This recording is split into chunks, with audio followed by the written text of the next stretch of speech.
अध्याय 7 नियंत्रण एवं समन्वय।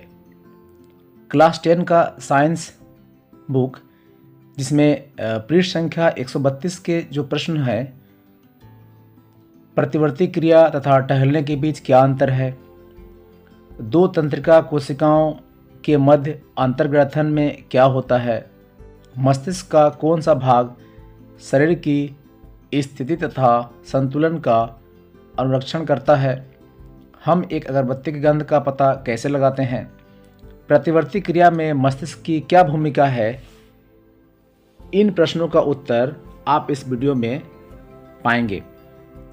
आप इस वीडियो को अंत तक देखें और 5 जो प्रश्न आपके सामने में है उनके उत्तर को आप लिखेंगे।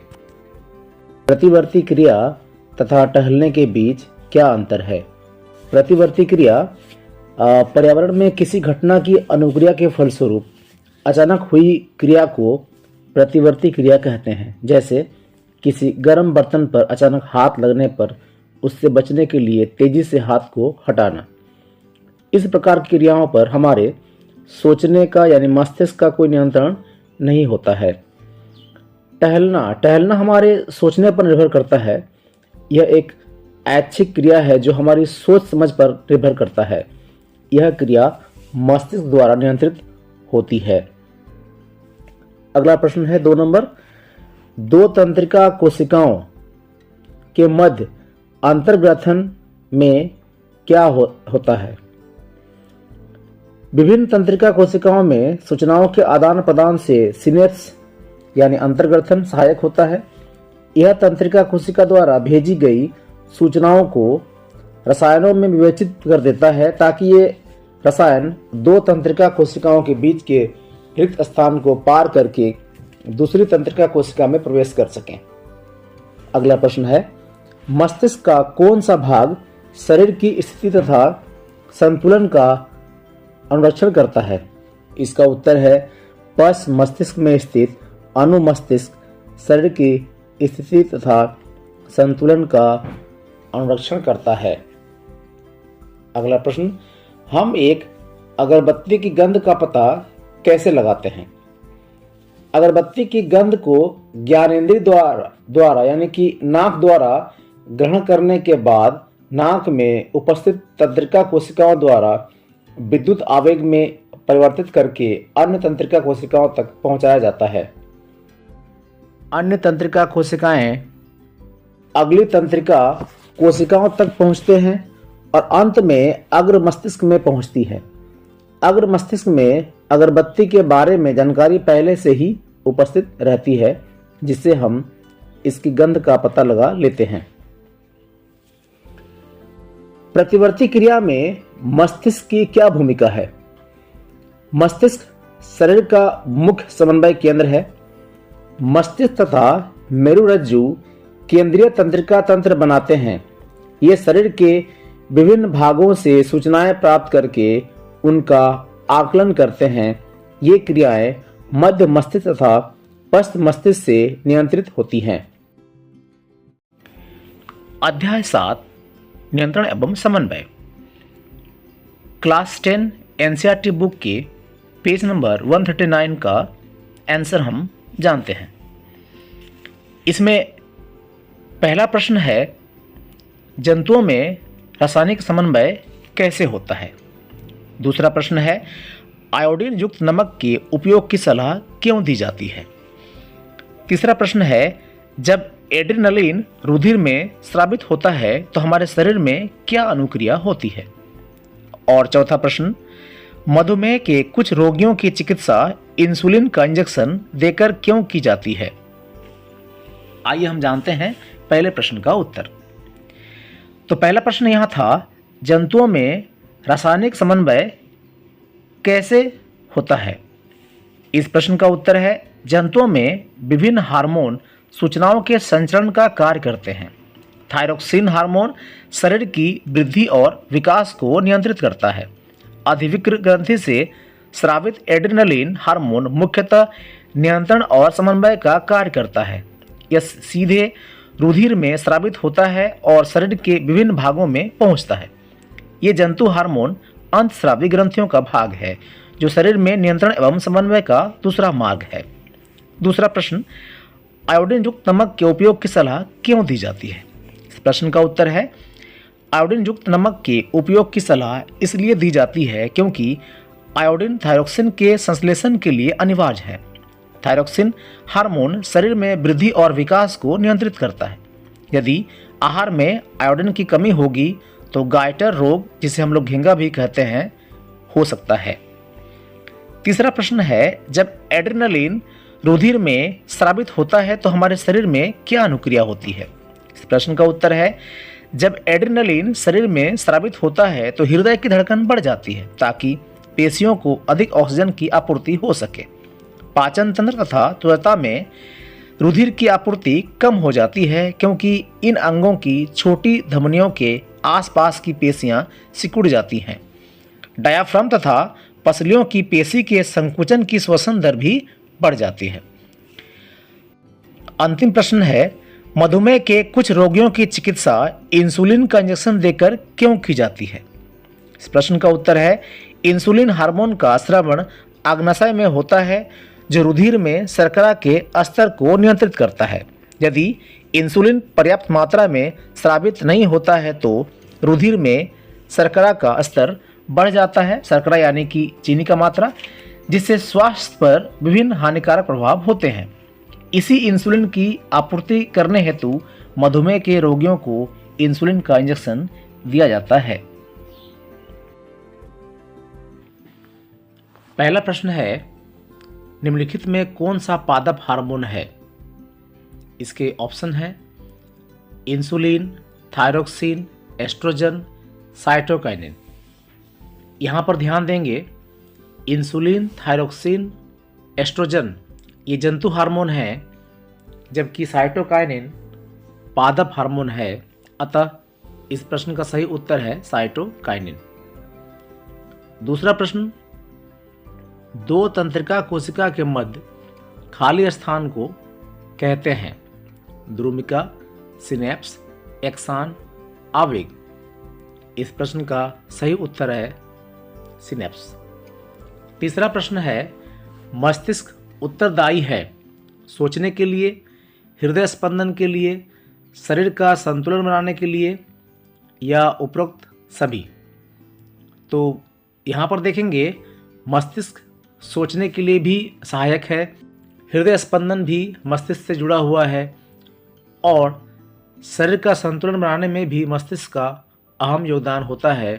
अतः इस प्रश्न का सही उत्तर होगा उपरोक्त सभी। चौथा प्रश्न, हमारे शरीर में ग्राही का क्या कार्य है? ऐसी स्थिति पर विचार कीजिए जहां ग्राही उचित प्रकार से कार्य नहीं कर रहे हों, क्या समस्याएं उत्पन्न हो सकती हैं? इस प्रश्न का उत्तर है हमारे पर्यावरण से सभी सूचनाओं का पता कुछ तंत्रिका कोशिकाओं के विशिष्टकृत सिरों द्वारा लगाया जाता है, जिन्हें ग्राही कहते हैं। यह ग्राही हमारे ज्ञानेंद्रियों में स्थित होते हैं, जैसे आंतरिक कर्ण, जिह्वा आदि। ग्राही विभिन्न सूचनाओं को वातावरण से ग्रहण कर मस्तिष्क तक पहुंचाते हैं। जब ग्राही उचित प्रकार से कार्य नहीं कर रहे हों तो हम वातावरण में होने वाले परिवर्तनों को उचित प्रकार से नहीं जान पाएंगे, जिसके कारण हम कोई भी कार्य सही ढंग से नहीं कर पाएंगे, क्योंकि ग्राही कोई भी संदेश मस्तिष्क तक सही रूप में नहीं पहुंचा पाएंगे और मस्तिष्क भी कोई निर्णय उचित रूप में नहीं ले पाएगा। ठंडा, गर्म, तीखा, दर्द आदि का अनुभव हमें नहीं हो पाएगा और हमारा शरीर एक तरह से संवेदनाहीन हो जाएगा। पांचवा प्रश्न है, एक तंत्रिका कोशिका, जिसे न्यूरॉन भी कहते हैं, की संरचना बनाइए तथा इसके कार्यों का वर्णन कीजिए। यहाँ पर आप एक तस्वीर देख सकते हैं तंत्रिका कोशिका, जिसे हम लोग न्यूरॉन कहते हैं। प्रत्येक तंत्रिका कोशिका के 3 भाग होते हैं, कोशिका काय, द्रुमिका अथवा डेंड्राइट, और तीसरा है तंत्रिकाक्ष अथवा एक्सान। प्रत्येक तंत्रिका कोशिका में कोशिका द्रव से घिरा केंद्रक होता है और बहुत सी कोशिका द्रव्यी संरचनाएं निकलती हैं जिन्हें द्रुमिका कहते हैं। इनमें से एक कोशिका द्रव्यी संरचना अधिक लंबी होती है और क्रिया कहलाती है। एग्जाम के सरे पर बहुत सी शाखाएं निकलती हैं। इसका कार्य है यह ग्राही से सूचनाएं लेकर मस्तिष्क तक पहुंचती है और दूसरा कार्य यह मस्तिष्क से सूचनाएं लेकर विभिन्न अंगों तक पहुंचती है। छठा प्रश्न है, पादप में प्रकाश अनुवर्तन किस प्रकार होता है? इस प्रश्न का उत्तर है, पौधों में पाया जाने वाला हार्मोन ऑक्सिन प्रोहोक के अग्रभाग में संश्लेषित होता है तथा कोशिकाओं की लंबाई में वृद्धि में सहायक होता है। जब पादप पर एक ओर से प्रकाश आ रहा है तब ऑक्सिन विस्तृत होकर प्रोहोक की छाया वाले भाग में आ जाता है। प्रोहोक के प्रकाश से दूर वाले भाग में ऑक्सिन का सांद्रण कोशिकाओं की लंबाई में वृद्धि के लिए उद्दीपन करता है। अतः पादप प्रकाश की ओर मुड़ता हुआ दिखाई देता है, जिसे प्रकाशानुवर्तन कहते हैं। सातवां प्रश्न, मेरुरज्जु आघात में किन संकेतों के आने में व्यवधान होगा? इस प्रश्न का उत्तर है, संपूर्ण शरीर की तंत्रिकाएं मस्तिष्क तक जाने से पूर्व मेरुरज्जु से मिलती हैं। प्रतिवर्ती चाप इसी मेरुरज्जु में बनती है तथा आगत सूचनाएं भी मेरुरज्जु से ही मस्तिष्क तक जाती है। यदि मेरुरज्जु पर आघात होता है तो कोई भी सूचना मस्तिष्क तक नहीं पहुंच पाएगी और विभिन्न अंगों से मस्तिष्क का संपर्क टूट जाएगा तथा शरीर को चलाने के लिए जी नियंत्रण एवं समन्वय की आवश्यकता होती है, वह नहीं बन पाएगा। आठवां प्रश्न, पादप में रासायनिक समन्वय किस प्रकार होता है? इस प्रश्न का उत्तर है, पौधों में केवल रासायनिक नियंत्रण तथा समन्वय होता है, इनमें कोई तंत्रिका तंत्र नहीं होता है। पौधे कुछ रसायन उत्पन्न करते हैं जो केवल उत्प्रेरित तथा नियंत्रित करते हैं, जबकि कुछ अन्य वृद्धि को कम कर देते हैं। यह रसायन पादप हार्मोन वृद्धि नियामक कहलाते हैं। यह पौधों की विभिन्न क्रियाओं के नियंत्रण में सहायक होती हैं। उदाहरण के लिए ऑक्सिन हार्मोन प्रोहोक के अग्रभाग में संश्लेषित होता है तथा कोशिकाओं की वृद्धि में सहायक है, जबकि साइटोकाइनिन हार्मोन कोशिका विभाजन को प्रेरित करता है तथा एब्सिसिक अम्ल वृद्धि का संबंध करने वाला हार्मोन है।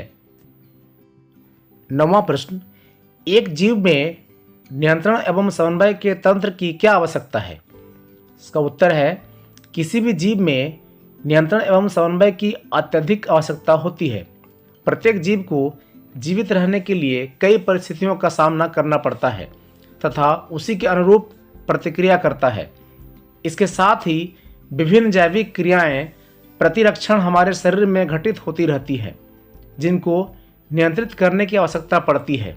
इसलिए प्रत्येक जीव में नियंत्रण एवं समन्वय के लिए समन्वय के तंत्र यानी हार्मोन तंत्र की आवश्यकता होती है। 10वां प्रश्न, अनैच्छिक क्रियाएं तथा प्रतिवर्ती क्रियाएं एक दूसरे से किस प्रकार भिन्न हैं? प्रश्न का उत्तर में अनैच्छिक क्रियाएं को देखते हैं। पहले वह क्रियाएं जो अपने आप होती हैं और जिन पर हमारा नियंत्रण नहीं है, उन्हें अनैच्छिक क्रियाएं कहते हैं। दिल का धड़कना, उल्टी होना, रक्तदाब या लार आना आदि। इनमें से अधिकतर मध्य मस्तिष्क तथा पश्च मस्तिष्क से नियंत्रित होती हैं। प्रतिवर्ती क्रियाएं का बात करें तो ऐसी क्रियाएं जो तुरंत होती है और उन्हें मस्तिष्क तक ले जाने की आवश्यकता भी नहीं होती है, ऐसी अनुक्रियाओं को प्रतिवर्ती क्रियाएं कहते हैं। इन्हें मेरुरज्जु ही अनुक्रिया करता है। आंखों का झपकना, छींक आना आदि सभी प्रतिवर्ती क्रियाएं हैं। अगला प्रश्न है, जंतुओं में नियंत्रण एवं समन्वय के लिए तंत्रिका तथा हार्मोन क्रियाविधि की तुलना तथा व्यतिरेक कीजिए। यहाँ पर देखते हैं तंत्रिका विधि को। पहले तंत्रिका तंत्र में सूचनाएं विद्युत आवेग के रूप में संचरित होती हैं।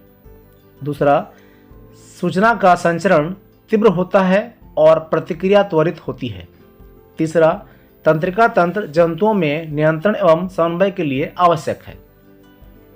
हार्मोन क्रियाविधि का बात करें तो इसमें पहला है, सूचनाएं रासायनिक हार्मोन द्वारा तथा रुधिर द्वारा संचरित होती है। दूसरा है, सूचना का संचरण धीरे होता है तथा प्रतिक्रिया भी धीरे होती है। और तीसरा है, हार्मोन ही वृद्धि, जनन और विकास में सहायक होते हैं।